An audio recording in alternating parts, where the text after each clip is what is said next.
My favorite superhero. Superhero. I don't know if I have a favorite superhero. What's yours? Flash, because like he's so fast and like track, you know? Oh, like- that makes sense. Yeah. Is Ant a superhero? Because he's sort of Ant-Man? funny. Yeah. Yeah. He's sort of funny. I like that actor. Maybe that's why I like Ant-Man. Probably. Yeah.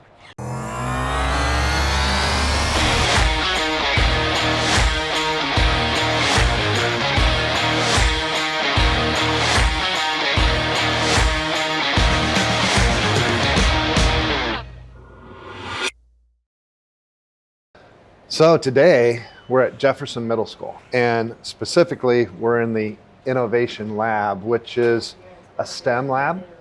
And I get the pleasure of working with some students on specific projects that they have within the lab. Again, we only have a few of these labs throughout the district, and we're looking at this as how do we continue to expand it, because we do have them in some middle schools. And fortunately, we had a significant grant from INMAC that helped support this. So I always love talking to students. So introduce yourself. You are? I'm Molly Lonis, and right. I'm going to be teaching you how to make a spin wheel, like a prize wheel. It can help engineers prototype different designs. These blocks can help model anything and make proportions more realistic than in real life situations. So I was a former math teacher. So you talked about proportions. So have you mastered proportions? Do you feel comfortable with proportions? Yeah. You're about there? Awesome. We're gonna take 4. We're gonna put this right here, one on this side, one right here, Okay. and one at the bottom.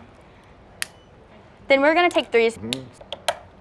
Man, you have this down. Well, first put the wheel on. Put the wheel on? Yes.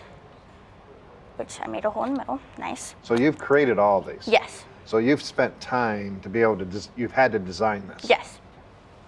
We're gonna take another pulley and these connectors. Okay, so I think is it like this? Other way. If you do it like that, it's just loose and it won't connect. Okay, don't want to do that. Flip it. It's gonna be this way, but these tips are gonna go here. Now I'm gonna have to get my glasses. The long side will go right where these lips are. Okay. So you're gonna turn it in place, and you're just Gotcha. gonna put pressure. All right. Then do the same thing with the other side. Let's see if I can. All right. Okay. Sweet. Nice. Now you see that we have to just put that on right there. Nice. And now, since we don't want this falling off, because if somebody spins it, it might just fall off, we're gonna put a connector, which all you have to do is clip it on. Put a little pressure on it to clip it. There you go. And on the other side, that one. So it's reflecting. Reflecting, another good math word. Man. Okay. So And you a good math student, by the way? yeah. We're gonna connect that up here. There you go. And now we're gonna put the shaft in there so it can be our pointer. And right when you get it to a position that you think is reasonable, which I would say right there. That's okay? Yep, you can put that right there so it stays locked Yep. and stays in place. There. Nice. Now we built it. Okay, and so you talked proportions. Yeah. So this is a model, and Yep. if you're going to make this something, whatever, 5 times, 6 times, you would use your formula to create that. All right. Excellent. Well, thank you so Yep, much. thank you. Excellent job, and I think you thoroughly understand proportions. Yeah. Yeah. All right, so let's go to the next station. So what do you have here? What is it that you see here? What are you doing with this? So first, they can show we need to put the batteries in it. Yeah. You're gonna have to show me how to do all this stuff. 3 seconds. All right, there it goes. Why don't you show me a little bit about the code first before we fly it? So let me Okay. see. So you have all these variables you can put in here. I see Yeah. flight commands, sequences, lights and sounds. Yeah, it's Wow. a lot. Okay. But it's changing colors. Wow. Yeah, changing colors, Yeah. moving in direction. Yeah.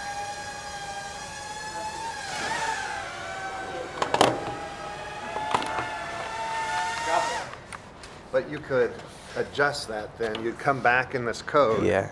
And you'd make an adjustment Yeah, to the code because that was too high. So where the error was, I'll go back in it. Oh, really? Right there? I was going to tell you.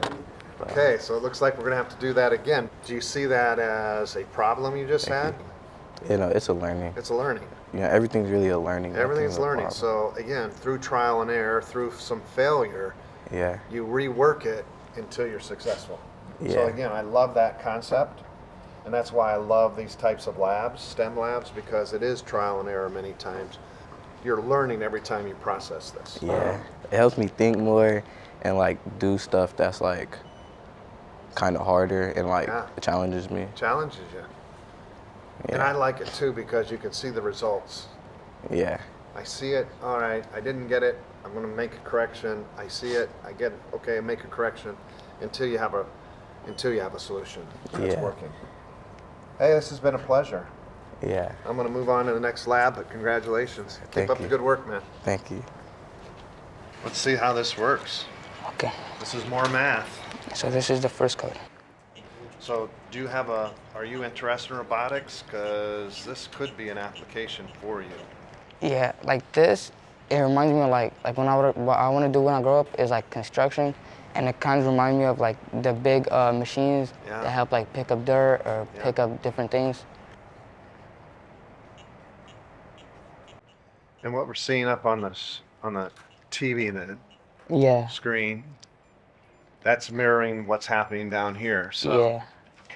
It's all connected with like the QR codes and iPad, and it takes it right back to spot and like flips it. So, or is it going to move things? What do those clamps do? They open up, They open up. and then once they get to a certain spot, like on the coordinates or wherever you move it to, you could like tell it to close it. Close it or release And it. yeah, and it takes it to a different spot. Nice. Loved it. Loved it. Appreciate it. Yeah. Keep up the good work, man. Thank you. So I've just had an experience here at Jefferson Middle School, and I say experience because it really is all about having students get their hands on things, experience, bringing the curriculum to life, i.e. math to life in this particular case, most of the applications, but you also hear students talking about the 6 C's, how they're collaborating, how they're problem solving, so critical analytical thinking skills coming to life. And I couldn't have asked the student to say this any better in regards to, this is what I'll remember. This is how I remember the particular standards that I'm being taught. This is how it's going to happen in the future. I'm, again, so pleased to hear that we're going to expand this type of lab into every one of our middle schools. So all middle schools, some supported by Purdue University, specifically INMAC, but also some supported by our Gear Up dollars that we received. Every one of our students is going to have this opportunity. So again, can't thank Jefferson enough. Jefferson Middle School, the teachers, the principals, leadership here, showing us the way and being a model for Fort Wayne Community Schools. This is what Fort Wayne Community Schools offers. And I think it's very, very unique. I don't believe there are any other students across Allen County that are going to have the experiences we're having with things like the Jim Kelly Career Center, with Schools of Success powered by JA3DE. And then we also have these types of labs. So again, look forward to more and more videos forthcoming. But you can't beat what we're doing right now in Fort Wayne Community Schools. Thank you.